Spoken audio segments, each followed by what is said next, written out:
NEET का exam cancel हो गया, भाजपा सरकार की पोल खुल गई। National eligibility cum entrance test Bharat सरकार द्वारा आयोजित होता, लाखों स्टूडेंट शामिल होते हैं। पिछली बार भी मामला गड़बड़ हुआ, पेपर लीक हुआ, पहले दबा दिया, इस बार दबाने की पूरी कोशिश थी। स्पेशल ऑपरेशन ग्रुप ने पहले ही कह दिया कि पेपर लीक हुआ है, हुआ है। फिर सरकार के दबाव में बार बार पुलिस अधिकारी बयान बदल रहे थे, पेपर लीक हो गया। अब आपको मानना पड़ा क्योंकि पेपर लीक हुआ है, पेपर लीक हो गया।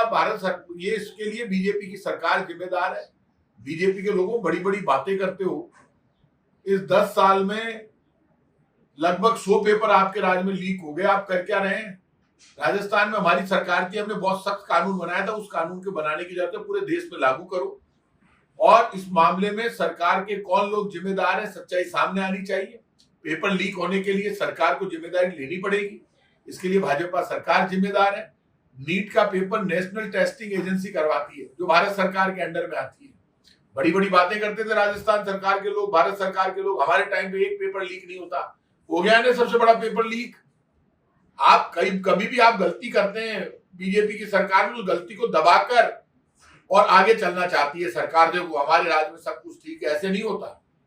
ये पेपर लीक हुआ, पेपर माफिया सक्रिय है, सरकार की मेहरबानी से पेपर माफिया काम कर रहा है। पेपर माफिया के खिलाफ सख्त से सख्त कार्रवाई करना भाजपा सरकार की जिम्मेदारी है। भाजपा सरकार में पेपर लीक हुआ है, इस पेपर लीक होने के लिए आप जिम्मेदार है। राजस्थान का कानून जो हमारे टाइम पे बना था, वो जब रीट का पेपर लीक हुआ तब हमने पेपर कैंसिल किया, आरपीएससी के सदस्यों को गिरफ्तार किया।